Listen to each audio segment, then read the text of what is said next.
Masih bincang-bincang dengan Kang Aris Hidayat, seorang terapis lulusan Delft, Belanda yang mengambil aeronautik tentang kerangka pesawat terbang ya. Struktur pesawat. Tadi ketika lagu berlangsung itu apa yang dilakukan? Ondi rupanya punya keluhan namanya. Langsung diterapi itu krek krek krek. Gimana dia sekarang? Lega ya? Wah, kasih tarjul. Udah lega, alhamdulillah ya.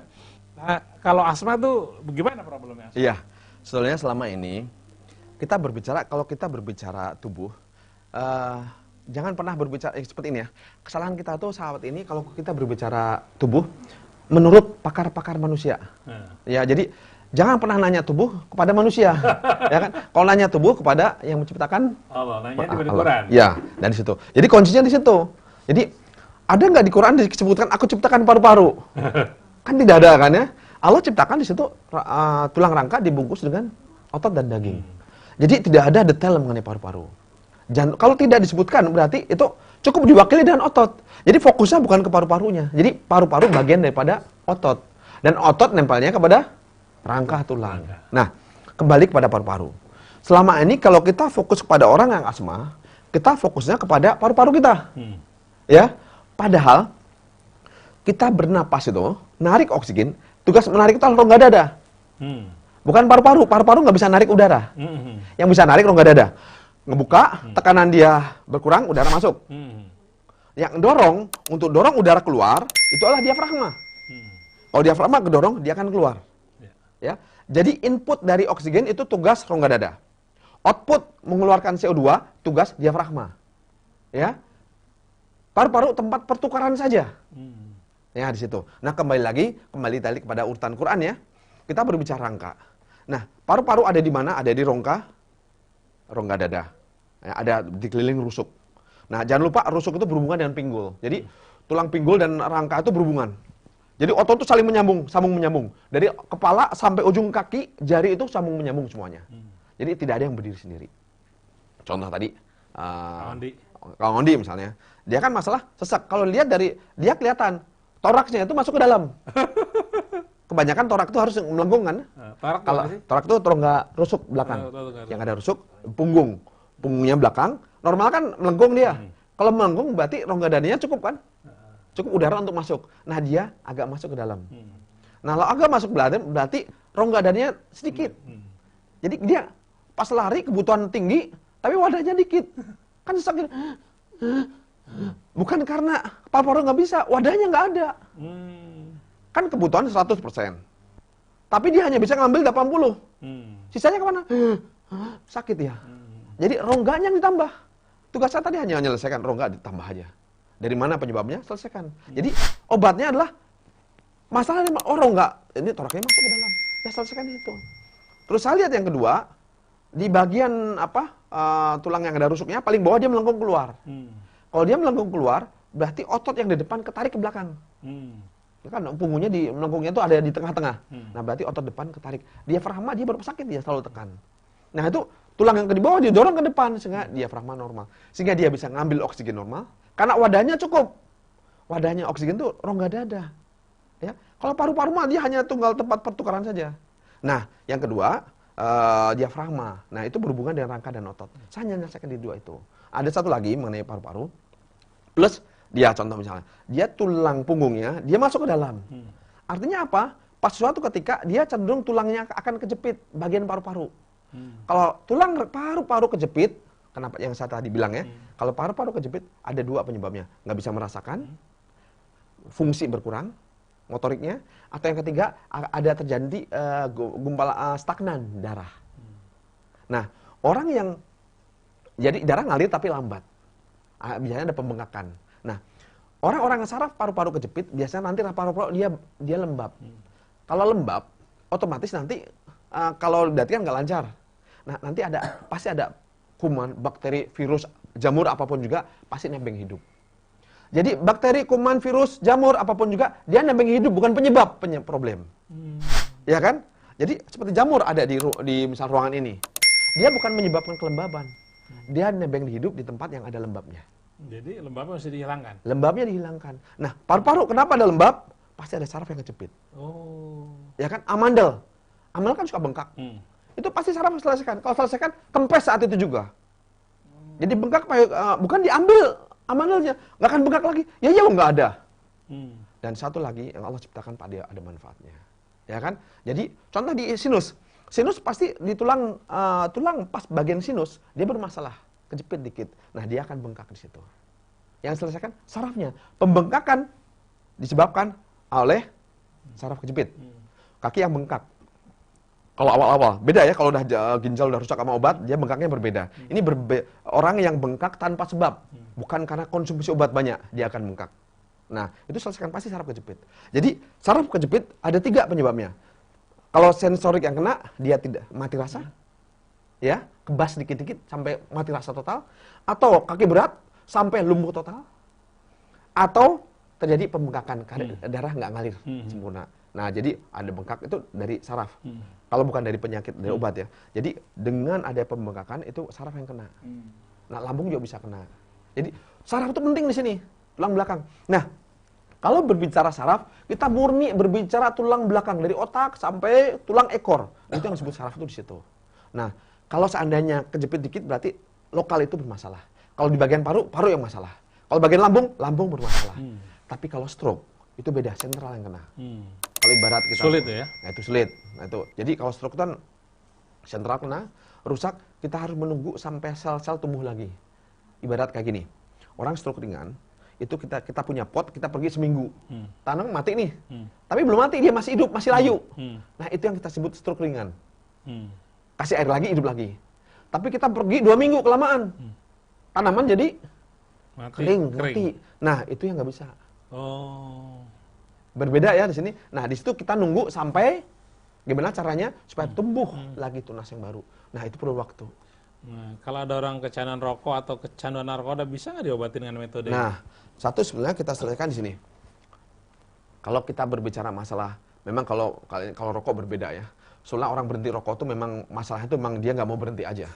Ya, jadi bukan obatnya apa, udah nggak mungkin. Orang rokok tuh nggak bisa berhenti. Sebabnya kenapa? Karena memang dianya nggak mau berhenti. Jadi kita nggak usah bahas ya. Jadi untuk para perokok, sebenarnya selamat, silakan lanjutkan. Toh percuma juga dikasih motivasi, karena masalahnya dia nggak mau berhenti. Udah aja. Kalau dia berhenti selesai. Dia puasa Ramadan, bisa nggak berhenti? Bisa. Bisa karena dia mau. Pas buka, dia nggak mau lagi. Dia ngerokok lagi. Ya selesai masalah. Jadi udahlah kalau rokok nggak usah pakai motivasi. Percuma juga ngabisin energi kita, karena dianya nggak mau berhenti.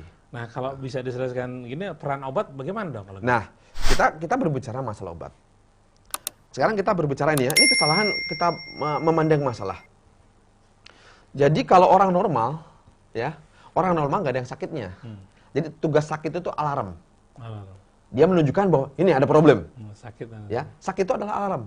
Ya, contoh misalnya kalau rumah kita nggak ada kebakaran, ya alarm ngapain bunyi? Ya, jadi kalau kabar nggak ada, asap nggak ada, dia nggak akan bunyi.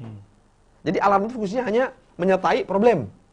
Pas problem ada, alarm berbunyi. Dia memberitahu kita, berkomunikasi kita, ada problem. Contoh gini, ada orang yang lututnya sakit. Lutut sakit itu berarti problem. Kalau lutut sakit, itu masalah murni rangka. Kalau lutut sakit, murni masalah rangka. Ya, contoh misalnya. Kalau lutut sakit, artinya apa? Kan untuk berjalan itu, orang berjalan diperlukan, orang berjalan bukan di kaki saja. Orang untuk berjalan diperlukan dari pinggul, tulang pinggul, tulang paha, tulang betis, telapak kaki. Itu empat-empatnya kerjasama. Ya, pinggul, betis, pinggul, paha, betis, di betis ada 2 tulang ya. Terus tambah tulang pikiran dan kendali adanya di mana? Gimana? Kendali mau arah kemana? Nah, itu kita berbicara tulang dulu ya, lutut. Nah, pada prinsipnya, kalau lutut kayak mobil lah ya, mobil kalau semuanya lurus ya enak, nggak usah spring balancing. Tapi kalau kaki, pinggul jatuh, dia ketarik ke belakang, ke pinggir ataupun, sehingga nggak rapih pinggulnya. Sehingga paha juga nggak tahu dia arahnya belok. Kaki belok, sehingga misalnya pinggul ngegeser ke kanan. Tapi kan jalan tetap ke depan. Sehingga pinggul ke kanan, paha pasti ikut pinggul kan, ke kanan dikit. Tapi telapak kaki ke depan. Artinya apa? Antara yang atas sama depan tidak konsinkron. Tidak pas, tidak satu lini. Nah, itu kalau ditekuk sakit. Nah, sakit artinya apa? Dia memberikan alarm kita, jangan ditekuk, nanti tulang saya hancur. Untuk bisa ditekuk, syaratnya harus dia lurus. Ya, pinggul lurus, paha lurus, kaki lurus. Jadi itu masalah murni struktur, masalah murni tulang, lutut sakit. Jadi luruskan aja, spring balancing. Kalau udah lurus bisa tekuk lagi. Pas suatu ketika orang sakit lutut, ditekuk sakit, nggak bisa tekuk, sakitnya luar biasa, jalan sakit, orang minum obat. Sakitnya hilang nggak? Iya, hilang. Problemnya masih nggak? Masih. Masih. Tulang tidak pas. Kalau normal dia bisa merasakan sakit, dia akan menghindari kaki dilipat. Karena kalau dilipat bahaya, tidak pas, tulang akan beradu. Tapi karena sakitnya dihilangkan, dia tidak bisa beritahu lagi, tidak bisa mulai aram. Dia lipat dengan sempurna, dilipat terus-menerus. Karena nggak merasakan sakit. Jadi malah tambahin. Karena tidak pas, problem nambah berkurang. Tambah. Bertambah. Tulang akan hancur, beradu, tulang hancur, tulang rawan hancur. Ya, bukan osteoporosis, bukan masalah tulang kekurangan apa, bukan. Karena tidak, itu masalah murni. Masalah tidak simetrinya tulang. Jadi masalah tulang itu tidak ini ya, tidak alignment, tidak lurus lah ya. Jadi masalah spring balancing murni itu aja. Ya. Tapi kalau udah kita minum obat atau kita suntik itu menghilangkan sakit. Bukan menghilangkan problem. Nah, tapi akhirnya setelahnya kalau dia merasakan sakit, dia akan menghindari gerakan tertentu. Tapi kalau sakit hilang, dia justru melaksanakan gerakan itu yang berbahaya untuk tulang dalam kondisi yang salah. Nah, tulang hancur. Nah, nanti solusinya pakai apa? Oh, ini tulang hancur, kropos.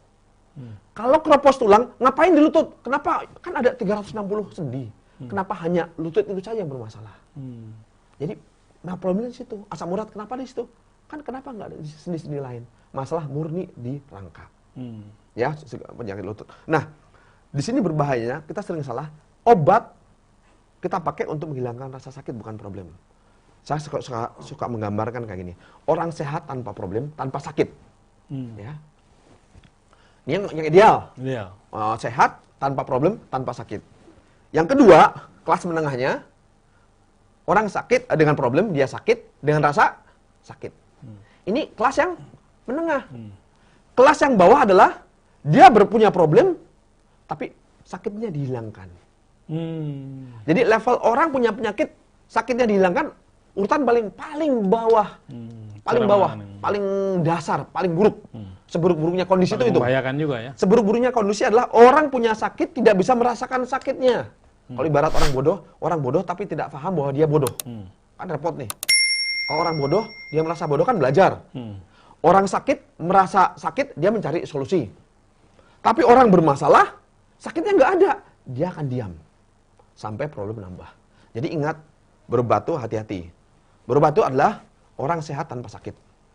Yang kedua, yang menengah adalah bermasalah dengan rasa sakit. Yang terakhir adalah orang bermasalah tanpa rasa sakit. Ini yang paling bahaya. Jadi kalau kita berobat, jangan mau diseret ke bawah.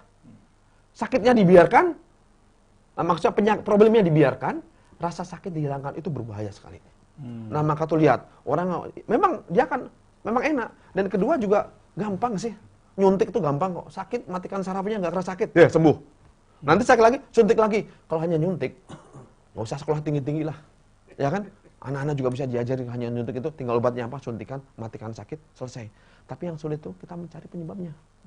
Dari rangka, dari otot, dari mana, kita selesaikan. Karena kita ingin menyelesaikan. Kan layu godir sakoman.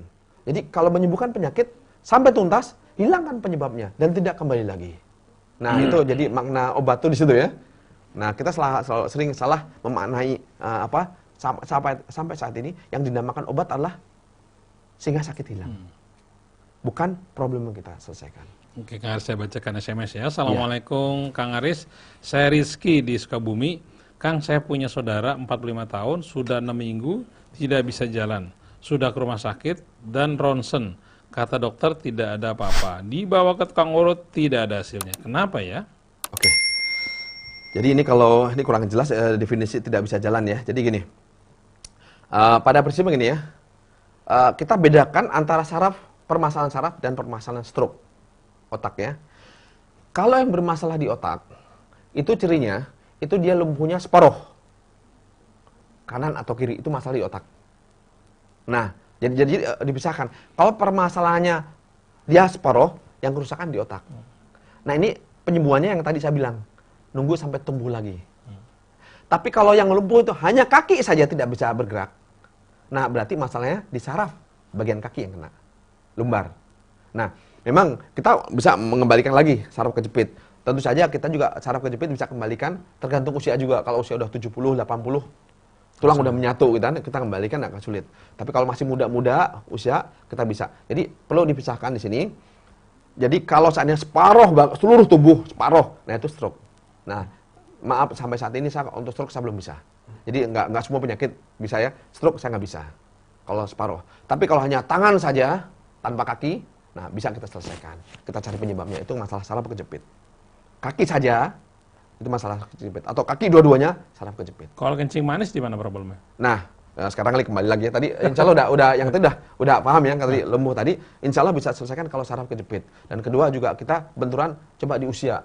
Kalau udah terlalu tua tuh rata-rata kita kembalikan saraf itu otot agak sulit juga. Makanya tulang belakangnya kembalikan lagi. Kalau masih muda insya Allah masih mudah.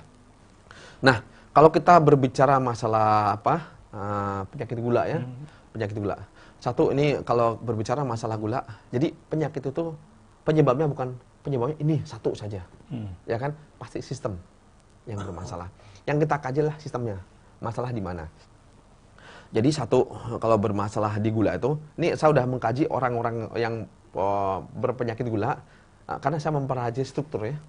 Jadi contoh misalnya orang yang prostat, saya paham pasti bentuknya kayak gini.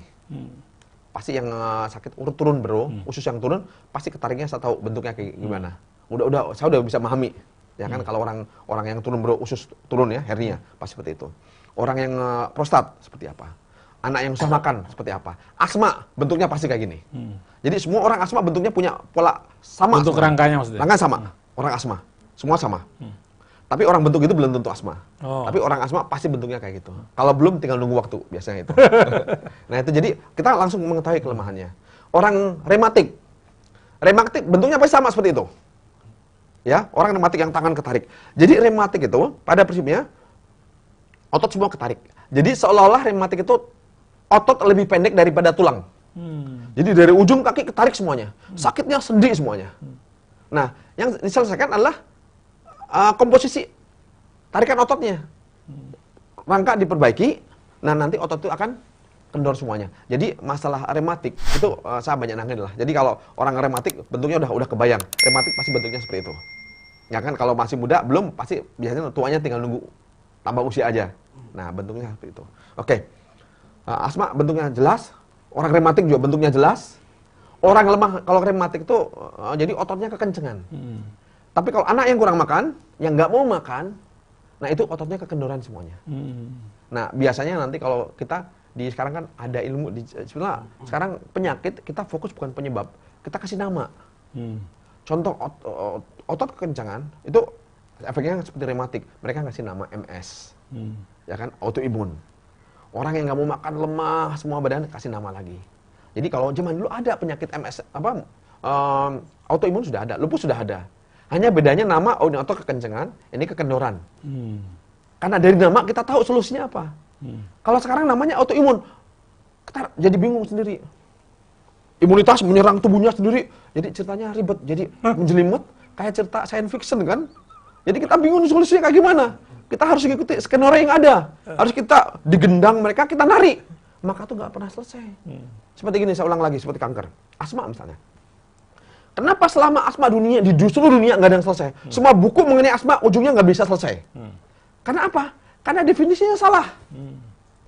Karena definisinya, nah, kalau hasil nggak ada yang benar, berarti definisi salah. Udah itu aja, tegaskan. Harus berani. Jangan sampai kita ngutek-ngutek di situ, sehingga seorang untuk mempelajari untuk mendapatkan gelar lagi, dia harus mempelajari definisi yang ada. Ujungnya nggak ada. Ngapain capek-capek muter-muter? Ya kan? Berani cari definisi lain. Nah, maka itu sekarang mudah-mudahan di sini untuk para dokter siapapun juga yang masalah asma, boleh kita adakan demonstrasi kita caranya demonstrasi orang yang asma pasti polanya tertentu kita selesaikan. Seperti kemarin saya kalau pas di asrama di ini Yusuf Mansur Darul Quran, anak-anak yang asma dia mempunyai bentuk tertentu. Ya seperti tadi lah, seperti Ondi tadi ya. Nah, kita perbaiki, kita latih gerakan sehingga dia memperbesar ruang rongga dada. Terus kedua, kalau seandainya diafragma bermasalah, kita selesaikan tarik-tarikannya. Nah, akhirnya hasilnya apa? Mereka bisa napas lega yang selama hidupnya belum pernah sama sekali. Oh, napas lega tuh kayak gini. Dalam berapa lama itu Nah, coba lihat aja dia. Tadi kan sepanjang lagu aja tuh. Sepanjang lagu itu kan nggak sampai habis tuh. Nggak sampai habis karena apa? 2 Cepat-cepat. Kalau normal kan bisa selesaikan dengan santai kan. Ini karena apa? Karena dia udah nggak apa-apa, cepat boleh selesaikan. Nah, contoh seperti itu kan. Nah, sisanya tentu saja dia harus melakukan terus-menerus. Jadi olahraga rutin. Oke, Kang Aris, betulkah anggapan bahwa orang makin tua makin banyak penyakitnya? Nah, ini yang kita sering salah nih. Orang tua itu identik dengan lemah, bukan penyakitan. Ya, jadi contoh misalnya, wah saya udah tua. Jadi sebenarnya penyakit itu bisa sembuhkan. Penyakit bisa sembuhkan. Yang nggak bisa itulah proses penuaan, nggak bisa. Penuaan bisa diperlambat, tapi nggak bisa dihindari di sini ya. Nah, jadi contoh misal orang tua nggak bisa selesaikan karena masalahnya apa? Jadi sejak awal kita tidak selesaikan terus. Numpuk Jadi ya. menumpuk. Ada orang bermasalah. Contoh misalnya, Bang Krisna kan bermasalah tadi, ya kan di lutut. Nah nanti semakin usia semakin nambah lutut masalah, lama-lama nggak bisa ditekuk. Alhamdulillah tadi udah dibuat. Nah contoh misalnya kan, karena kita selesaikan. Enak lega nih. Kita selesaikan, udah masalah berhenti. Nanti udah tua, nanti tinggal diajari gerakannya. Sehingga sampai tua nggak akan pernah masalah itu lagi.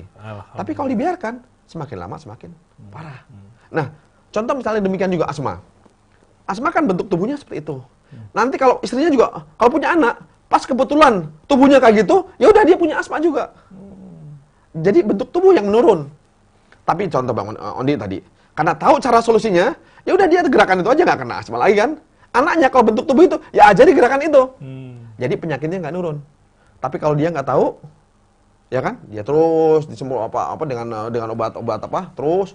Nah akhirnya apa? Nanti pas anak seperti itu, pengobatan sama dengan dia juga. Sehingga dia seumur hidup sakit asma, anaknya juga asma. Jadi yang menurun adalah ketidaktahuannya, bukan penyakitnya. Jadi obat kapan dibutuhkan? Yang obat dalam bentuk materi kapan dibutuhkan? Nah, satu ini. Yang disebut obat, jadi kita harus curigai ada obat yang kita makan, sakit langsung hilang seketika. Nah ini yang hati-hati. Contoh misalnya gini tadi, Bang Andre tadi ya. Andre tadi kan tangannya sakit ini, lengan sakit, dia nggak bisa megang, berat-berat.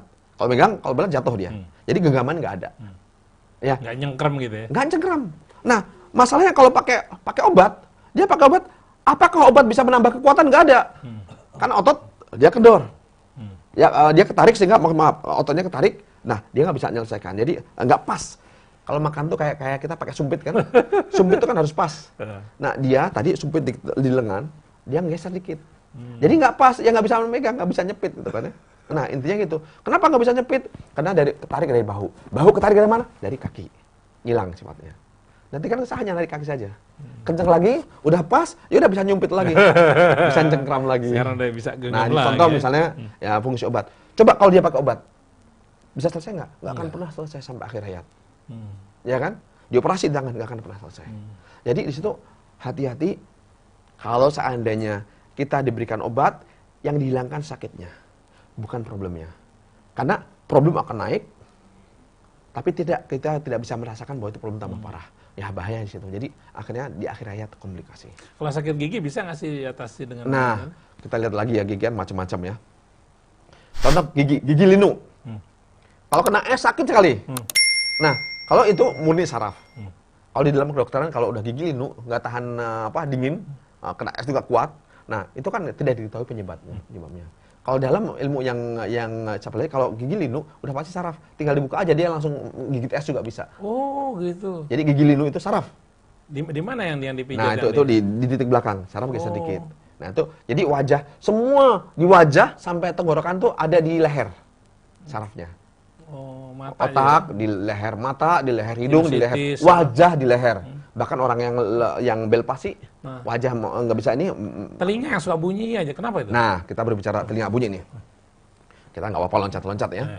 Nah, kita lihat tadi ada masalah apa? Ada rangka, ada otot, ada saraf, ada darah. Ada pembuluh darah, ada darah. Telinga bunyi, ya. Bayangkan gini. Pada prinsipnya kalau otot ketarik, pembuluh darah ketarik nggak? Ketarik. Kita punya selang, nyiram.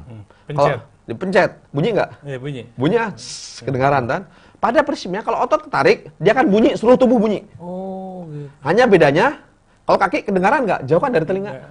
Yang nggak kedengaran. Tangan jauh nggak bisa kedengaran karena jauh. Oh, karena ini otot di telinga ya? Nah, otot di telinga ketarik. Bagi yang dekat ke telinga ketarik, darah juga ketarik. Tarik.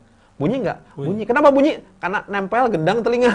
Oh, begitu. Jadi sebetulnya di tangan juga bunyi, di jari juga bunyi semuanya. Semua Nah, asal otot ketarik, pembuluh bunyi semuanya. Pembuluh darah bunyi. Hanya bedanya ke telinga kejauhan. Kita nggak bisa dengerin. Jadi solusi yang dengar telinga bunyi itu selesaikan apa? Dari tarikannya. Kalau udah tarikannya hilang, dia seperti apa? Normal lagi, ya udah normal, nggak akan kedengaran lagi. Oke, Kang Aris, saya baca SMS dulu nih. Assalamualaikum Kang Aris. Bagaimana jika tempurung lutut yang bergeser lalu jika sudah dikembalikan ke posisinya semula akan dapat bergeser lagi karena ada otot ligamen yang sobek. Apakah benar begitu, Kang Aris? Lalu bagaimana solusinya? Oke. Satu hal lagi pada prinsipnya kalau kita lihat sesuatu yang karena jatuh yang luar biasa keras atau terputus atau luka itu beda ya. Ini kalau seandainya kejadian tidak pernah luka, tidak pernah jatuh, artinya kan nggak ada yang luka, nggak ada yang robek ya. Jadi pada prinsipnya tubuh itu yang robek duluan itu pasti apa? Kulit dulu. Nah, jarang kejadian yang robek itu di dalam. Ya.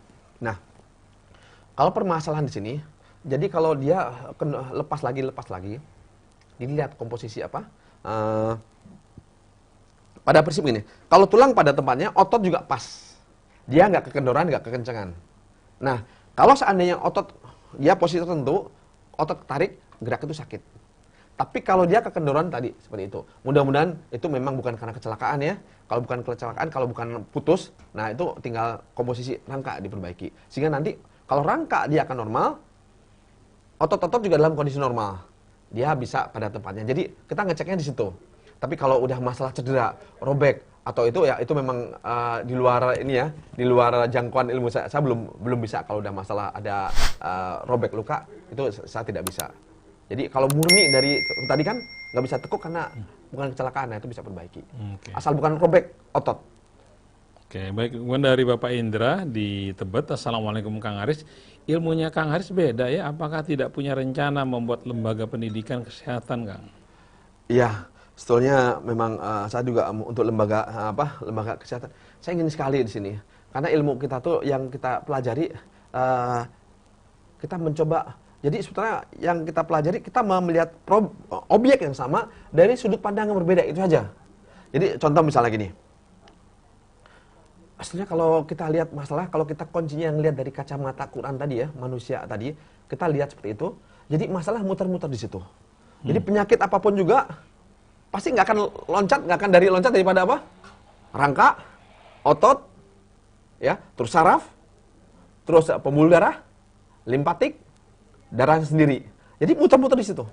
Nah nanti plus ada lagi contoh misalnya dengan masalah mental juga ada hubungannya. Contoh kalau ada hubungan dengan lambung juga nanti ada penyebab orang lambung kena itu kenapa? Nah itu bisa kita kaji dari ilmu-ilmu yang 4 tadi. Nah untuk penyakit lambung bisa juga. Kalau gangguan kejiwaan beda, ini nggak bisa ditangani seperti itu. Nah tentu saja kalau jadi gini, kita saya ambil contoh yang menarik ini, yang banyak kejadian adalah lambung. Ya, ini maaf saya ulang lagi, kemarin sudah saya sampaikan, ini lambung. Selama ini kenapa lambung nggak selesai? Ya saya ulang lagi ya untuk proses lambung. Nah, lambung di dalam Quran masuk ke dalam otot, daging, rangka dibungkus dengan daging. Oke. Pada prinsipnya kita berbicara normal dulu. Normal, seperti kita berbicara lambung. Lambung bagian daripada otot ya, daging pembungkus rangka. Pada prinsipnya kalau lambung biasa, dalam keadaan tidak makan dia kondisi rileks, tidak kencang, tidak kendor. Ya, kondisi biasa dia kondisi gitu. Pas kita makan, melebar kan? Karena melebar dia ketarik. Asam lambung keluar. Asam lambung keluar tuh asal sederhana, asal ketarik aja asam lambung keluar. Ya, jadi asam lambung keluar kalau lambung melebar, menarik. Nah itu asam lambung keluar. Nah sekarang jadi defaultnya standarnya itu kalau kita makan baru keluar. Ini ada orang kok nggak makan keluar, artinya apa? Lambungnya ketarik. Ya seperti tadi pembuluh darah ketarik, otot ketarik, telinga bunyi karena nempel ke gendang telinga, jadi bunyi. Hanya bedanya kalau lambung kalau ketarik dia mengeluarkan asam lambung. Jadi asam lambung dia akan ketarik, asam lambung akan keluar kalau dia ketarik. Nah pertanyaan, Apa yang membuat asam lambung ketarik? Melebar. Satu, makanan. Kalau kita makan, asam lambung melar. Satu. Terus kedua, rangka yang menarik. Contoh, ulu hati ketarik ke bawah. Dia tukak lambung kena. Yang dari puting, maaf supaya memahami ya, titik puting ketarik ke bawah. Dia lambung ketarik ke bawah. Asam lambung keluar. Dari rusuk, ketarik ke pinggir. Asam lambung keluar. Terus ada yang menarik lagi di sini. Kalau saraf lambung kena, nah ini masalah. Asam lambung kayak keluar terus. Jadi penyebab itu bisa tarikan otot, bisa tarikan rangka, bisa saraf kejepit bagian lambung. Orang nggak mau lambung keluar, kayak mau muntah, sujud, asam lambung mau keluar, produksi tinggi di situ. Nah itu bukan tarikan dari saraf. Nah semua masalah kita selesaikan satu-satu. Prinsipnya kalau saraf diselesaikan, ya udah dia nggak akan bermasalah lagi. Tarikan kita selesaikan, dia nggak akan keluar. Itu dari yang tarikan otot. Nah yang terakhir orang stres. Orang stres kan, lihat bayangkan, orang stres tegang nggak? Ketarik sama otot kan ya? Nah dia asam lambung keluar juga. Nah jadi menyelesaikan asam lambung, ya tuntaskan satu-satu penyebabnya dari mana. Nah kalau udah kita selesaikan, baru kita bisa kita sembuhkan. Bukan dengan obat menetralisir asam lambung berbahaya. Karena syaratnya asam lambung itu harus asam sekali. Tidak boleh netralisir. Kalau netral sakit berkurang. Tapi pencernaan, fungsi pencernaan akan berkurang juga. Berbahaya di situ. Oke, ini Kang Aris, Masya Allah, ini SMS banyak banget. Mulai terasa ngilu di tulang belakang pinggang, juga bagian lutut sering ngilu kalau duduk bersila. Dan juga terdapat tulang tumbuh, spur di lutut. Masalah hemoroid, Ya. pasir, Iya. sudah stadium 4. Iya. Gimana terapinya tanpa operasi? Oke. Jadi kalau kita melihat suatu, coba kita melihat hemoroid ya. Hemoroid itu kan dia rektum ya, tulang usus yang paling bawah, udah dekat ke anus, itu rektum. Jadi kita lihat, setiap kita melihat masalah, jadi usus bagian daripada otot. Otot membungkus tulang. Jadi otot itu nempelnya kepada tulang. Jadi kalau orang hemoroid itu dia rektum, tulang yang bukan tulang, usus yang paling bawah yang dekat ke anus, dia nempelnya ke tulang ekor, sakrum. Nah, saya nggak tahu namanya, tetepokan bahasa Sunda. Jadi yang ini, yang tulang, udah sebut aja tulang ekor ya, yang di pantat itu, yang di tengah. Nah, itu kalau melintir, jadi gini, pada prinsipnya itu anus itu akan bisa nutup kalau seandainya dia, kalau tulang ekornya pas, dia bisa membuka maksimal, bisa nutup maksimal. Tapi kalau dia melintir, dia bukanya juga nggak maksimal. Mengseng ininya. Ya mengseng. Jadi buka nggak maksimal, nutup juga nggak maksimal. Nah otot juga kendor. Pas dia makan yang pedas-pedas, membengkak. Dan karena nutup nggak maksimal, dia turun ke bawah. Oh, gitu. Dinaikkan agak susah karena nutupnya nggak maksimal. Oh, ya Allah. Nah jadi pada prinsipnya, orang yang mau suka ngompol, itu berarti kandung kemih. Sama, kalau ototnya ketarik, kaki ketarik ke bawah misalnya, dan dia kandung kemih nggak bisa nampung maksimal, nggak bisa nutup maksimal. Jadi masuk dikit aja udah bocor. Ya intinya itu aja, otot ketarik. Jadi kalau berbicara masalah organ, berbicara masalah otot. Penyakit otot, ketarik atau kendor, itu aja. Apapun juga, mau jantung. Ya, nah masalah otot, ketarik atau kendor. Plus lagi nanti saraf kejepit nggak bagian itu. Ya kan? Jadi untuk itu ada hubungan semuanya. Jadi pinggang sakit pasti sakrumnya melintir, tulang ekornya. Kalau tulang ekor melintir, kan tulang atas juga ikut melintir nih. Kan di atasnya dihubungkan sama tulang ekor juga kan, hubungan paha. Kalau dia melintir sakit, pasti ambien ada, karena tulangnya melintir. Jadi kalau tulang melintir, nanti tulang yang bawah sakit, dia kepelintir juga. Dia akan sakit, saraf kejepit juga. Lutut sakit, bayangkan saja kalau pinggul dan tulang ekor nggak pas, melintir, sakitnya menjalar ke kaki. Jadi intinya, kalau lutut itu masalah karena rangka murni, tidak simetri. Kalau hemoroid, karena tulang ekornya melintir. Jadi nggak bisa nutup, nggak bisa ngebuka maksimal, ya bisa tapi nggak maksimal, ya. Terus satu lagi, kalau pinggangnya itu akibat aja. Kalau pinggul dan tulang ekor nggak pas, pasti korbannya yang atasnya juga kena. Yang titik tumbuhnya di bawah. Jadi satu alur semuanya. Kang Haris menangani berbagai macam penyakit kecuali stroke yang mulai dari kencing manis, asma, jantung, kanker, apalah banyak sering ngompol, saraf kejepit dan lain-lain. Mana sudah Pekanbaru? Oh sudah ya. Di Pekanbaru kemarin tuh saya banyak nangani hampir 200 orang. Apa sakit apa? Pasien jadi kebanyakan penyakit. Karena saya angkat saya ceramahnya kan seminar ngadakan masalah kanker. Jadi yang banyak kanker dan jadi kanker juga saraf kejepit banyak hampir semua penyakit. Jadi alhamdulillah hasilnya orang langsung lihat manfaatnya. Ya. Nah, di situ jadi apa? Lihat. Jadi banyak penyakit kalau masalah saraf tuh. Dan semua tanpa obat ya, tanpa obat maksudnya obat. minum. Jadi prinsipnya kita hanya menyelesaikan keempat itu. Jadi fungsi obat itu hanya mempercepat proses penyembuhan luka. Jadi nggak semuanya pakai obat. Obat itu tidak bisa geser tulang. Satu. Obat itu tidak bisa ngendorkan, ngencengkan otot. Obat itu tidak bisa ngebuka saraf yang kejepit. Obat tidak bisa melancarkan limpatik. Ya kan? Nah, jadi kita harus realistis itu. Jadi nggak semua penyakit pakai obat. Jadi kalau udah semua selesai, penyebab utama selesai, obat pendukung. Jadi dia sifatnya sekunder. Mempercepat proses penyembuhan. Bukan primer ya. Jangan lupa, sering kita kebalik. Hemoroid obatnya apa? Ya kan? Nah, jadi kita intinya di mana obat itu hanya mendukung saja. Di situ.